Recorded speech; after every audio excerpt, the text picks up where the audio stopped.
স্যাটলেন্স তিনি কবে hill turn করবে তা নিয়ে ফাইনাল রিপোর্ট সামনে এসে গিয়েছে এবং এবার ব্যাড ব্লাড বিরুদ্ধে কি রিটার্ন দেখা যাবে হলিউড সুপারস্টার দ্য রককে। তো এই দুইটি টপিক নিয়ে আলোচনা করব এই ভিডিওটিতে।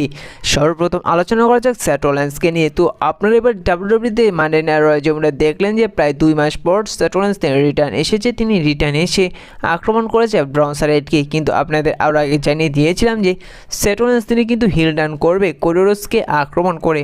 আর বর্তমান সময়ে সমস্ত দর্শকরা স্যাটলেন্সকে হিল হিসাবে দেখতে চাইছে। আর বর্তমান সমস্ত রিপোর্ট থেকে জানা যাচ্ছে যে এবার যখন নেটফ্লিক্সে মানডে নাইট রটি যাবে এবং যখন নেটফ্লিক্সে প্রথম মানডে নাইট রটি অনুষ্ঠিত হবে, ঠিক সে জায়গায় স্যাটলেন্সকে হিল টার্ন করতে দেখা যাবে।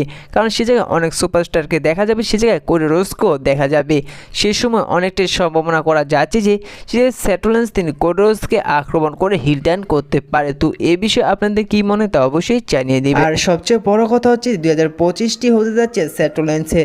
আর স্যাটলেন্স তিনি যখন 2025 হিল টার্ন করবে তারপর থেকে হয়তো ডাব্লিউডাব্লিউই স্যাটলেন্সকে ভালো বুকিং দিতে পারবে, এমনকি হয়তো 2025 স্যাটলেন্সকে কোনো মেন টাইটেল জিততে দেখা যেতে পারে। এবার আলোচনা করা যাক bad blood pay per view tag team ম্যাচটি নিয়ে, যে জায়গায় দেখা যাবে Roman Reigns Cody Rhodes versus Solo Sikoa Jacob ফাটুর মধ্যে।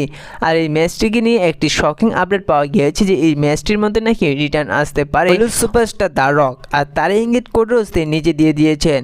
প্যাট ম্যাকেবির শোয়ে কালকে কোডি রোডস গিয়েছিল এবং ব্যাড ব্লাড পেয়ারভিউতে তাদের যে ট্যাগ টিম ম্যাচটি হতে যাচ্ছে সোলো সিকোয়া ব্লাডলাইনের সাথে, তা নিয়ে কথা বলতে দেখা যায়।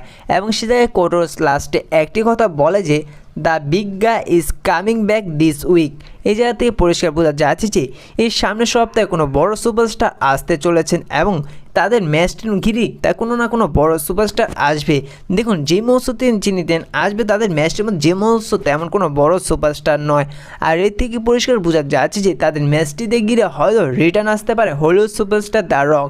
আর এই নিয়ে সমস্ত রেসলিং রিপোর্ট তারা একই কথা বলছে যে এবার ব্যাড ব্লাড পেয়ারভিউতে হয়তো রককে রিটার্ন করতে দেখা যেতে পারে।